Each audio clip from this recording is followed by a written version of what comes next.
Hello guys, so good afternoon. Ito meron naman tayo ditong Acer laptop. Ayan. So somewhere in Arabic country. Ayan. Parang Iran or Iraq. Uh, so Islamic country. Hindi ko lang maano kung ano ba yan. United Arab Emirates. Yan. Yung ano na to. Bandila na yan. So yan. So, ito, this is Acer Aspire 3 with model number N2 QC5. Yan. So, ang problema nito is no power.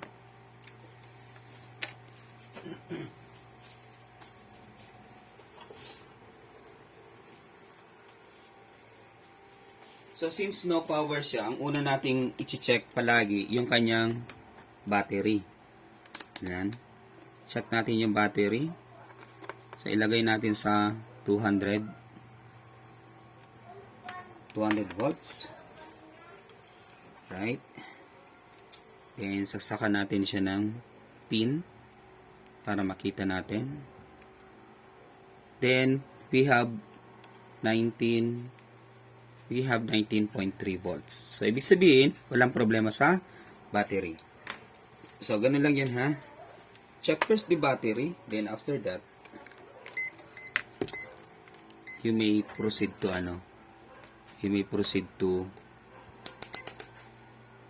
the laptop. Alright.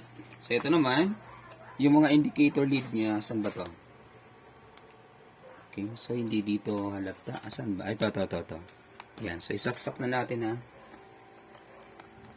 Umilaw ba? Wala oh. So, wala siyang response. So, wala siyang response. So, ibig sabihin, pwedeng shorted yung loob. May shorted sa loob. Sige, open na natin. And, nabuksan na din to. Ito na nga, oh. Ano na nga yung kanyang seal. Broken na. So, meron nang nagbukas nito, guys. Pati yung seal dito. Then, this was being purchased.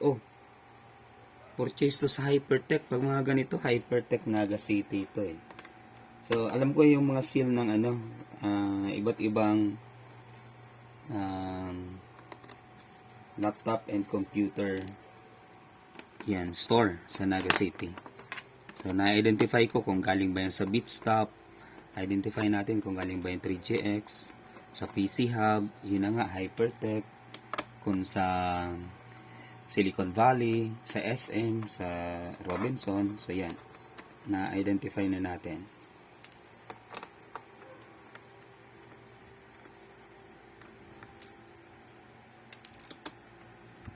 Yan, baklasin muna natin. Tanggalin natin yung kanyang mga tornilyo sa likod.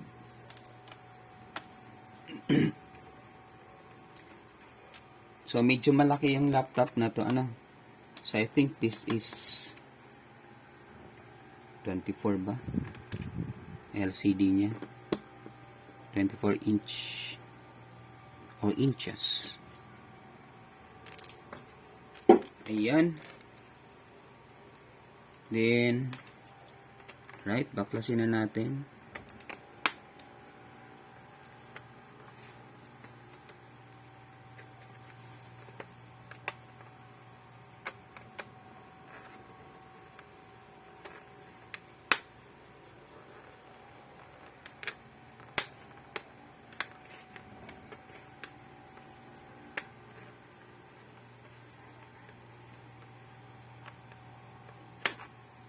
Ano ba problema? Parang ayaw sumama.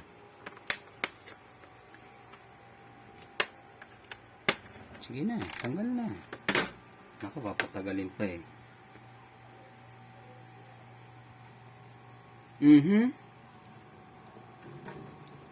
Alright, so yun nga guys, binaklas na nga siya. So kung manonotice natin, ito. So tanggal na yung kanyang battery. So, meron nang nag-check nito sa loob. So, tanggal na yung battery niya. Then, naka-SSD siya. SSD, then may additional hard disk siya na Ilang gigabyte pa to. So, basta may additional siyang hard disk na storage.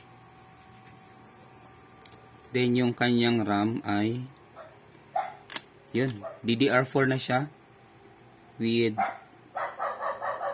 4 gigabyte.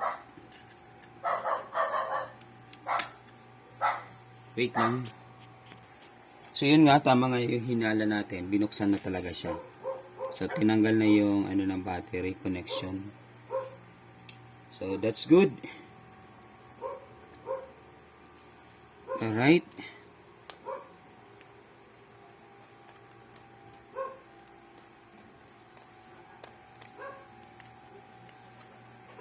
So, tanggalin muna natin.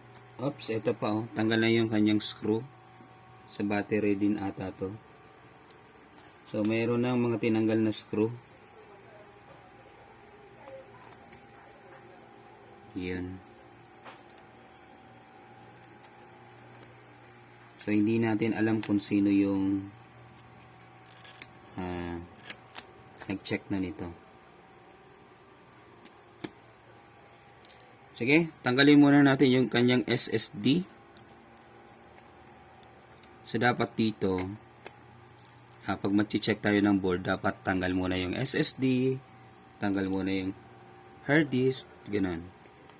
So, para at least, hindi sila apektado. No. So, ganun lang yun. Then, yung hard disk connection, tanggalin muna natin. Right. Ngayon, check natin kung mayroon bang voltage. Voltage checking muna tayo dito sa sa board. So let's plug it in. Then set natin yung ating into 200 volts. Yan.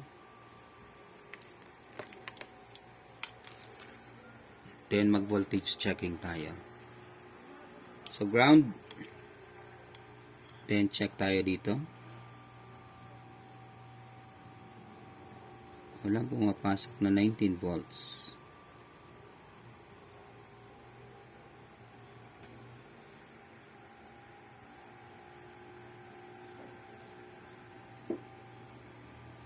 Ground. Ground. Ground. Ground.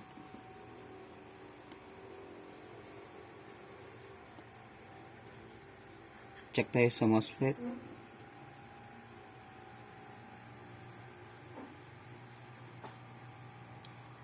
Okay, so walang pumapasok na 19 volts. Wala. Pero yung charger natin, check natin yung charger natin.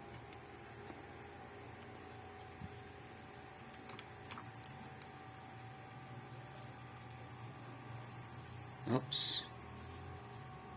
Wala nang 19 yung charger. Sa tingin ko, may shorted yan. Yan, tanggalin muna natin yung ng charger. Yan, reset natin. Then, saksak ulit. Then, tingnan natin. Oops, wala nang 19. Wala bang 19? Wala bang 19?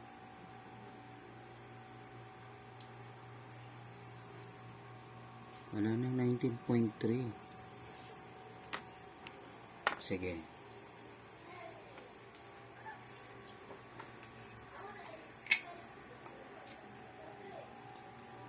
Okay. Sinaksak ulit natin. Check natin ulit. Wala na talagang 19.3 oh.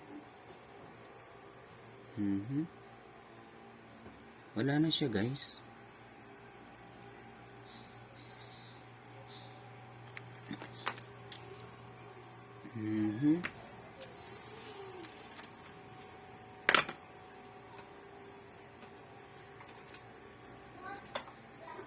Sige, check natin tong kanyang lagay natin sa 750.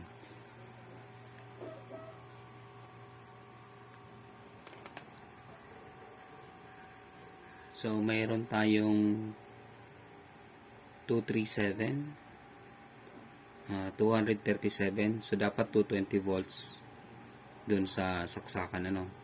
Then, ito sa power cord to. So, mayroon tayong, yun, taas ano, 237. Hindi siya 220. So, 237. Then, so, okay itong power cord. Then, balik tayo dito. 200 watts. DC. Direct current.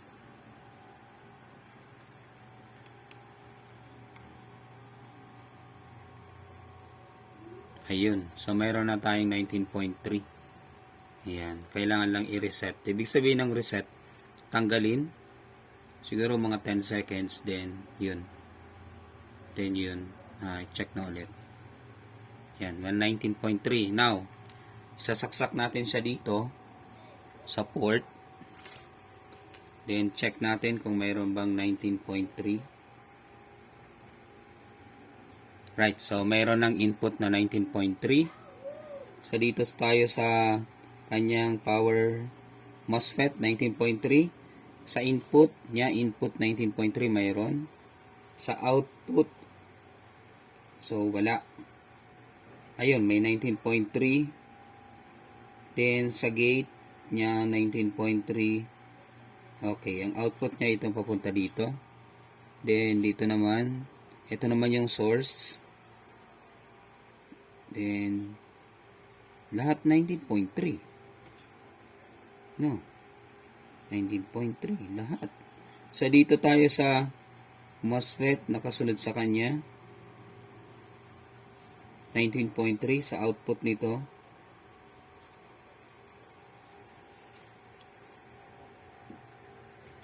Sa 18.8.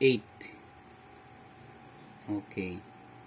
So, hanap tayo ibang MOSFET. Check natin dito.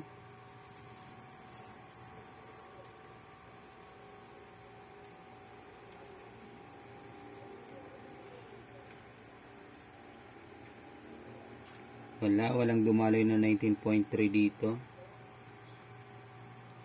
Dito. Check tayo dito.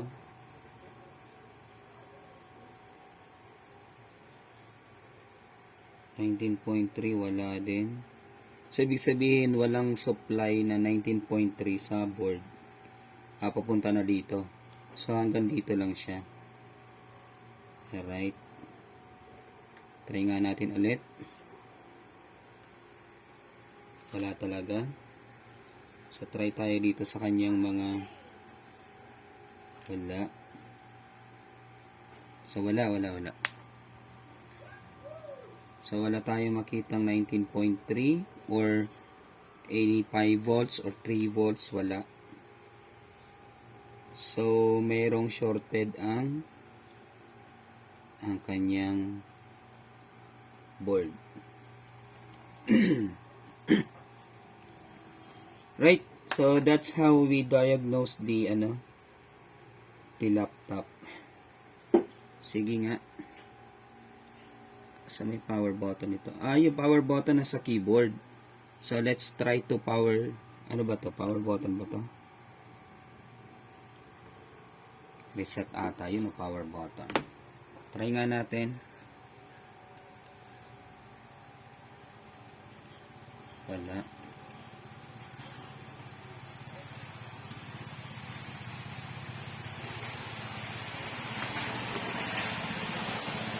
Okay, ganito.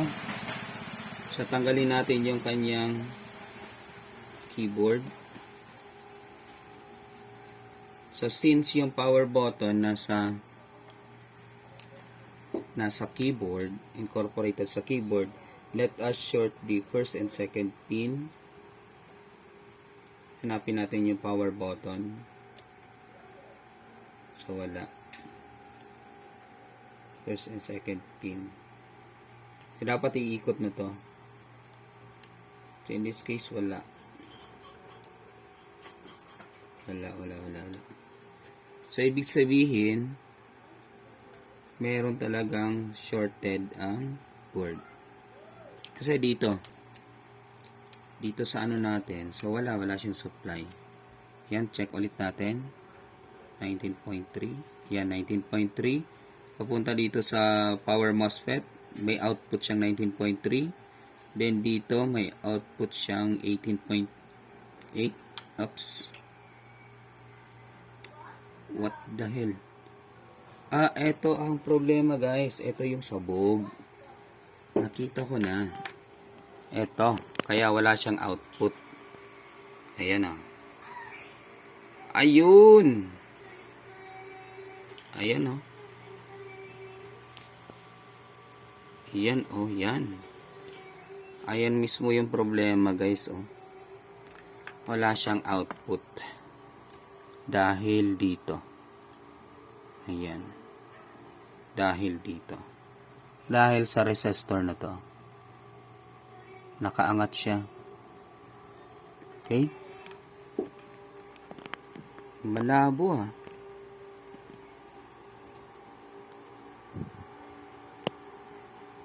Masyadong malabo, Asa na ba yun? Ito siya. Ayan. So, masyadong malabo. Dito, may 19.3 yan. Oops, wala na,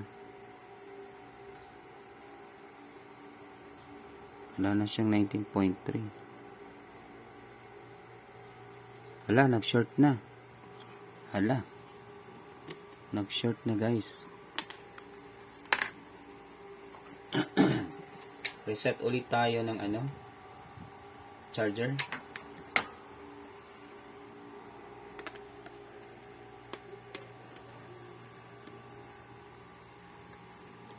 Alright. So, let's check. So, yan. Meron na tayo 19.3. Dito, 18.8. So, wala siyang supply from the other part of this, resistor papunta doon. Then, hindi niya na ito nasusupplyan ng 19.3. So, kaya yung presence ng 19.3 sa mga MOSFETs or sa mga ICs, wala. Then, yung 5 volts, then 3 volts, wala. Wala siyang 3.3 volts, wala siyang, So, possible, ito yung problema kasi iyan nga, umangat nga siya. Sige. Tanggalin muna natin yung charger. And, dun tayo sa natin. Dun tayo sa microscope. Yan, let's continue. Ito, nandito na tayo sa microscope natin. And kita natin, so dito, yung kanyang resistor, inangat pala. Ayan, talagang may nagtrabaho na nito, guys. Inangat yung resistor. Ayan, nakaangat siya, Alright. Nako, parang mahirap to. Sige, inspect natin yung ibang parte ng board. Inangat siya, Sige. Buwelo tayo. Buwelo tayo, guys. Tanggalin natin yung board. Kasi mahirap to. Mahirap kasi kapag ganito may mga bungkal na. So, hindi natin alam kung mayroon pa siyang tinanggal. I don't know kung bakit hindi ata kinaya nung nag-repair. So, pina-repair na to. Possible, pina-repair na to sa iba. Bago nakarating sa atin. Kasi yun na nga. Yung tornilyo, yung yung ibang parte, halos, na. Nagalaw na, So, nagalaw na to ng iba. Nako. Sana maayos natin. Pag mga ganito kasi, complicated na yan. Yung galing na sa iba din, hindi na ayos. So, para sa akin, complicated na yan. And mahirap na ayusin. Kasi, kumbaga, hindi ka na first hand, yung sinasabi nating dapat ikaw yung magti-trace mismo ng pinaka main problem. So sana binalik lang lahat, binalik na lang lahat sana. So sana walang nawawalang parts para hindi tayo mahirapan. Kasi mahirap kasi yan, mahirap kapag may or nagkulang yung parts. Asan pa ba to? Oops, ano pa bang dito? Ayun.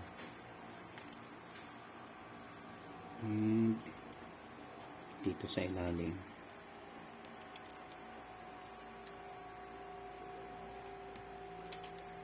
Alright, ayan.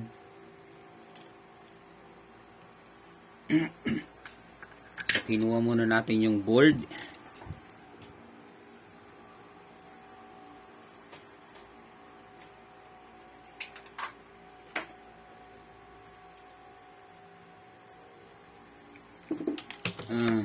Kaya pala nakaangat na yung kanyang battery.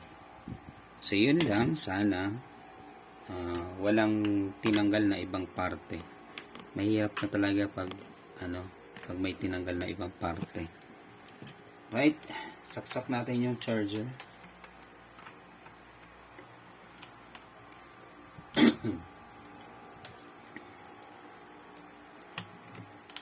So, tinanggal niya yung kapa ay yung resistor sa gate.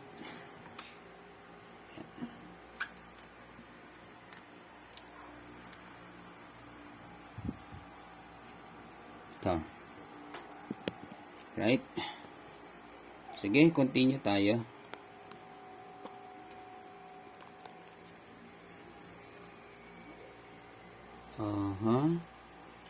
Bago natin ibalik yan, check muna natin yung ibang parte ng board kung mayroong tinanggal, mayroong pa bang ibang binungkal or check muna natin. Pasiguro tayo kasi mahirap na masasayang yung effort natin. Ang mahirap kasi sa sa pag-repair, ayan nasunog na guys So, binungkal na. Pati itong MOSFET na to, yung power MOSFET niya, binungkal na. So, gumamit na ng hot air dito. Yan, hindi na siya, totally genuine yung pagkakalagay. Okay.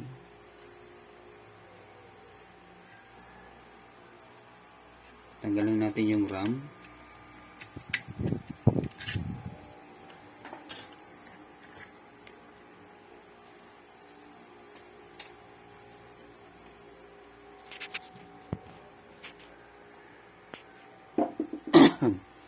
Check muna natin lahat. So, yun nga, sabi ko nga, dito nga sa power MOSFET niya. Power MOSFET. So, binungkal na tong power MOSFET din. Ito, nasunog na yung charging port niya. Yan. Then, ito binungkal na. So, dito sila una. Inangat ito kasi shorted.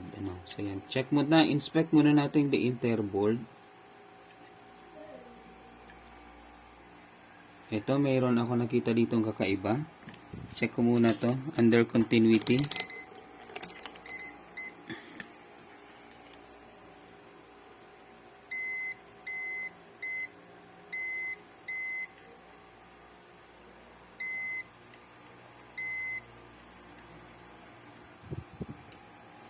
Check natin yung ibang diode.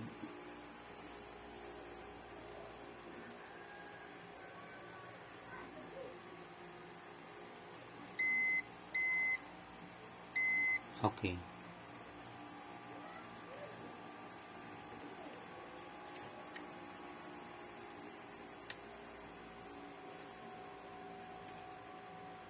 Alright, guys. Ito. What the...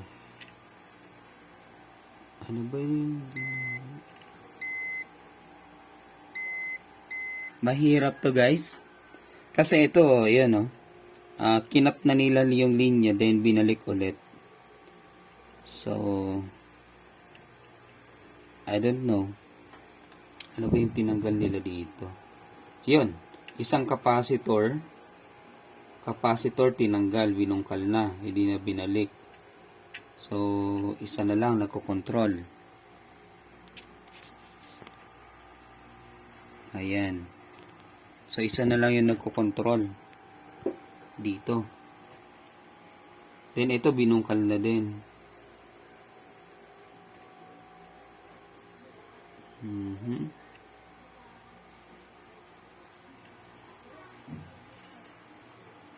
Ano pa ba yung ibang binungkal nila? Kasi nag-test sila dito. Yan o. Yan o. Kung nadidinig nyo yan, ibig sabihin yan, shorted. Ano? Yan. Kaya, ginawa nila, kinat dito. Then, inayos ulit. Ayan. Shorted kasi. Pero kung ako yung tatanungin, pag dito, na malapit sa processor, it's very common na mayroon siyang shorted na ano. Ibig sabihin nun, tuloy-tuloy yung linya na capacitor. Ano? So, it is not advisable na baklasin or ano ito dito. So, basta malapit sa processor, mayroon yan dyan something na mga capacitor na shorted. Ano? Kung sa capacitor din yung pinag-uusapan natin. Pero, magtaka ka kung yung capacitor na malayo sa processor, then shorted, ibig sabihin, tumutunog under continuity. So, yun. Doon ka na magduda. Pero kung yun dito mismong malapit sa ano, malapit dito sa processor, so wag kang magbubungkal dyan. Kasi wala yan. Yan ah. Kapapakinggan nyo naman, di ba? Oh, wala naman ibang capacitor na ano, shorted. Oh. Yan.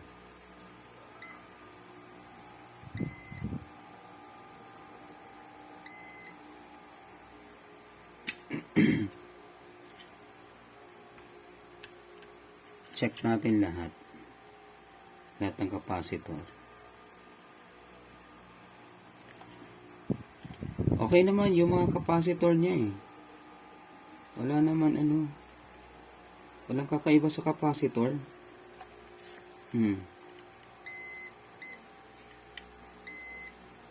Yan, hindi naman yung capacitor.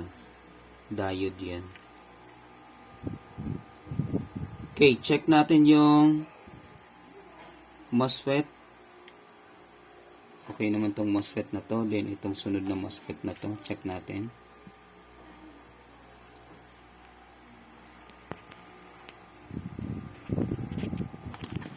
Ikutin natin yung ating camera. Kasi hindi nyo makikita. Yan. So check natin tong MOSFET na to. Okay naman. Itong MOSFET na to. Okay naman. Ito. Okay naman.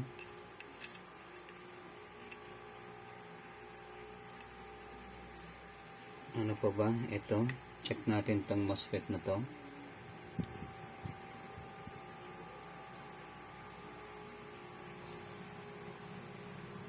Okay. Saan pa ba? Sa likod tayo. Dito tayo sa MOSFET na to. Okay naman. Okay.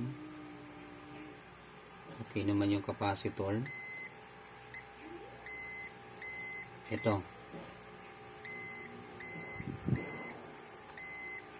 So, dito mayroong problema yung capacitor. Parang shorted. Sige, maghanap tayo ng short.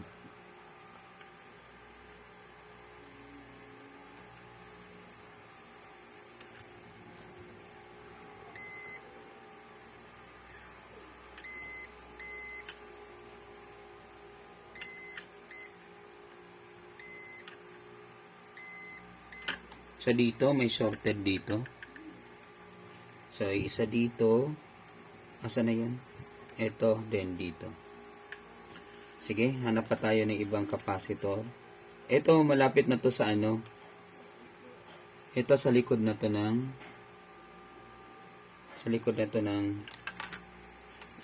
dito pala.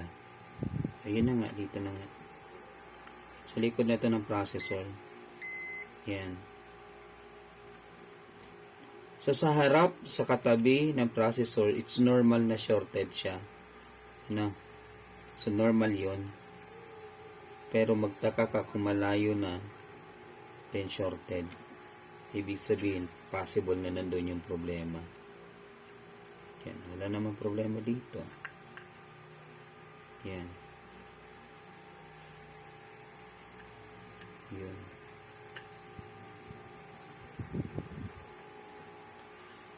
Sa MOSFET, walang problema sa MOSFET. Ang problema nito, pwedeng capacitor.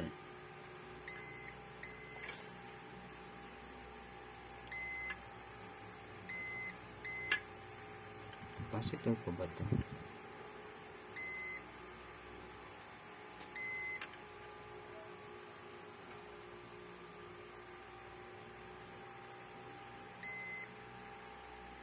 O, ito, okay na to. Okay na. O, yan. Okay na dito. Yung na-check natin kanina dito.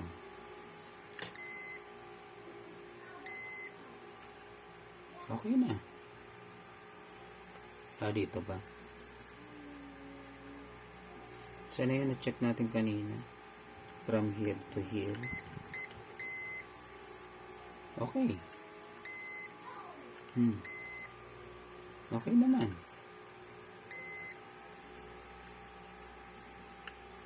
Biglang nawala yung yung problema ng capacitor. Parang wala na shorted.